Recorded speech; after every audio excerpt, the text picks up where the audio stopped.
Hi everyone and welcome to this week's video. So some of you who already know me and follow me will probably already know, but I have just successfully funded the first edition print run of my very first children's book, Our Dave, and I did this through a crowdfunding website called Kickstarter. I'm not sponsored, before we get on. I chose Kickstarter because I'd heard lots of good things about it being good for creative projects, but there are other Kickstarting websites and platforms out there for you.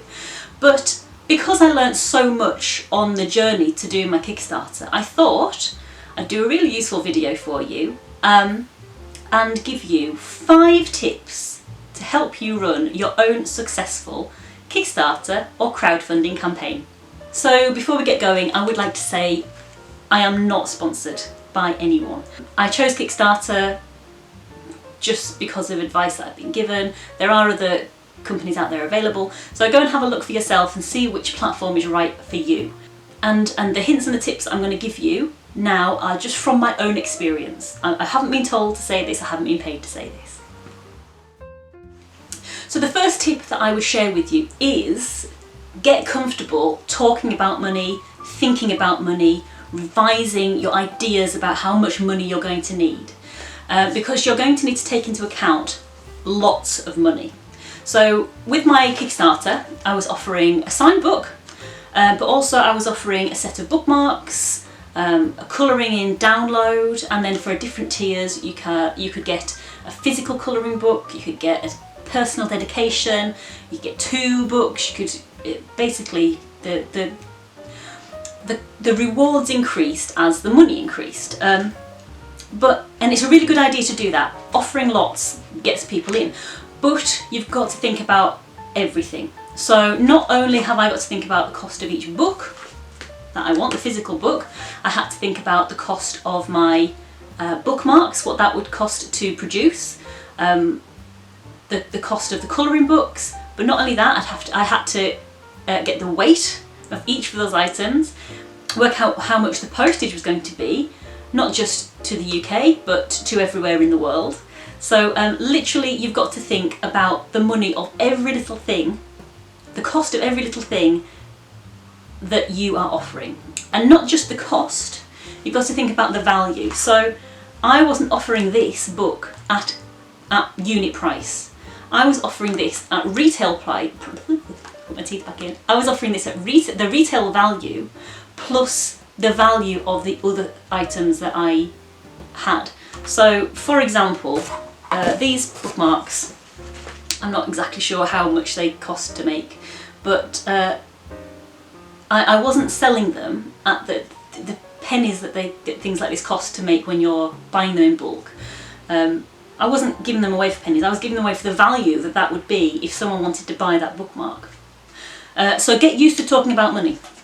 And don't forget, because it's easy to forget, don't forget that your crowdfunding platform will take a percentage of whatever you make. So you've got to factor that in as well.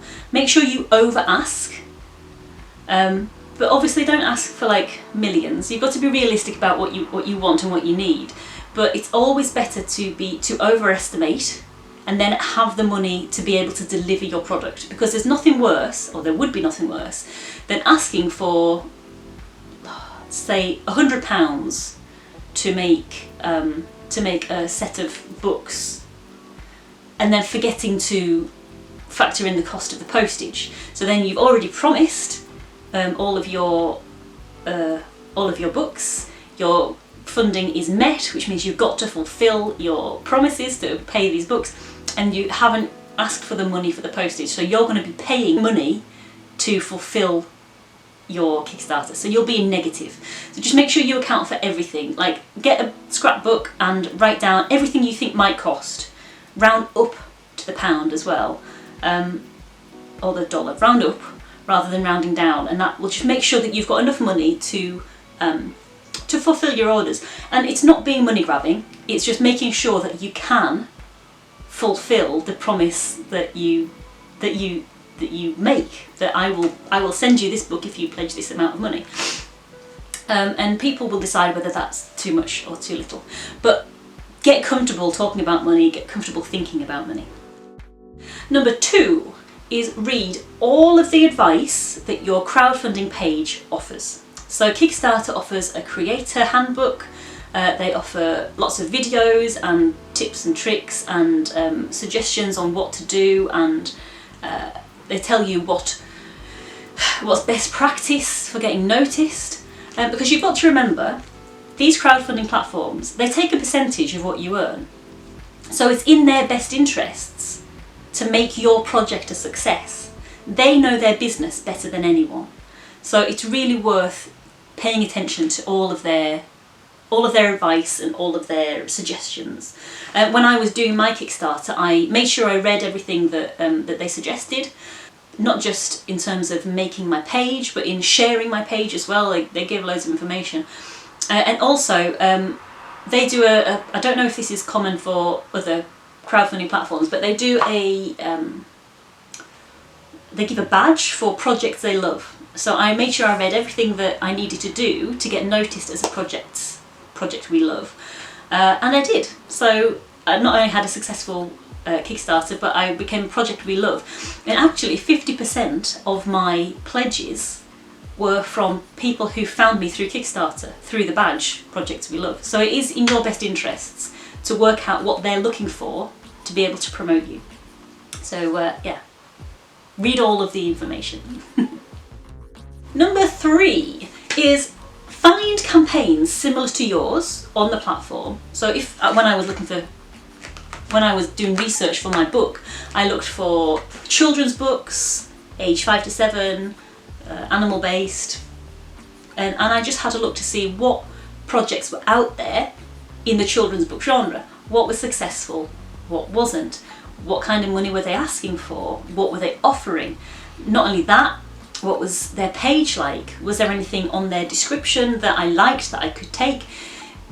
You're not looking to copy, obviously, but you're looking to be influenced. You're looking to see what works, why it works, and it's really good to see what else is out there, because it's kind of like your competition on the site. I mean, it's not your competition, really, because you're offering a unique product, but it does you well to see what works and also what doesn't, because for all of the pages out there that are good, there's an equal number that are really poor, and without actually watching it, you might actually make the same mistakes. So poor lighting in your videos, poor description, not enough customer interaction, because there's a place where you can add frequently asked questions or like risks and challenges, and you really need to interact with those, because people will feel comfortable pledging with you if you say to them, so for instance, my risks and challenge was COVID. So my aim was to deliver the books by the end of September, but obviously because of COVID, it might slow down postage to certain countries, it might slow down production, but I'll keep you informed every step of the way. So that builds trust. So it's worth having a look to see what other people are doing, what you like and what you don't like, so you don't make those same mistakes. Number 4, make a welcome video. I know it's really embarrassing the first time you ever talk to camera. I mean, I'm quite used to it now because I make these weekly videos, and I do a lot of talking to camera on my Instagram and my Facebook. But if you're not used to it, it can be really daunting. But one thing I've learned through my years doing my illustration business and this YouTube thing as well, is people buy from people.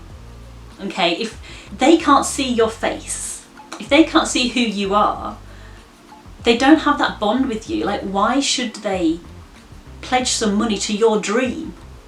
They don't know you. So show your face. Have a welcome video which has got good lighting, which has got clear audio, and tells your story, tells why this is important, why them pledging money will be so important to making your dream happen. And because they can see your face, they're on the journey, you know, they're more likely to want to support you because now they feel like they know you. People buy from people. And my final tip, tip 5, is share your project, have fun, and be proud of your project. Don't be shy about sharing your project with everyone that you know. You've only got a small window to grab as many people as you can.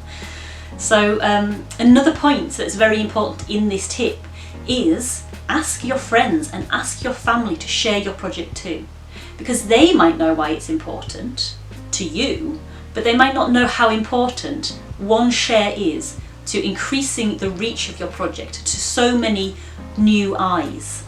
And one share can increase your project's visibility to hundreds of new people, and they might share it to their friends, and then they might share it to their friends, and it can grow like that. Remember, you've got only a very small window to grab as many eyes on your project as possible. So ask your friends to share it, because they might not realise how important this step is. So there we go, there's my 5 tips for a successful Kickstarter or crowdfunding campaign. I've also written a blog post on this as well. Basically says what I've said in the video, but if you want to read it rather than see it, I'll pop the link to my blog post down in the comments. Not in the comments, in the description box. And the eagle-eyed amongst you might have noticed my amazing t-shirt. This is one of my TEEMILL t-shirts, and today is the launch day of my TEEMILL store. So the link is in the description bar. Please go and check the link to my TEEMILL store. What I think I'm going to do, because they only allow me so many slots of products, so I'm thinking at the moment that I'm going to do these designs, the designs that I've got up now, on a limited time, and I'm going to roll them over with new designs. So if you like the designs that I've got, I'm going to confirm this on the website, but if you like the designs that I've got, I would jump on them now, because within a little while I probably will swap them up, just to make sure that all of my designs get seen, because like I say, they only give me a certain number of product slots on the site. So yes, Carpe that diem, seize the day and go and get a t-shirt. I'm going to leave that there, but good luck with your Kickstarter campaigns and your crowdfunding campaigns. If you've got a crowdfunding campaign that you would like to share with the world, pop a link to it down below. Let's share the love. Pop a link to your project, we'll go and have a look, and increase the exposure to your project with the world. Right, but I am leaving that there now. So until next week, bye bye.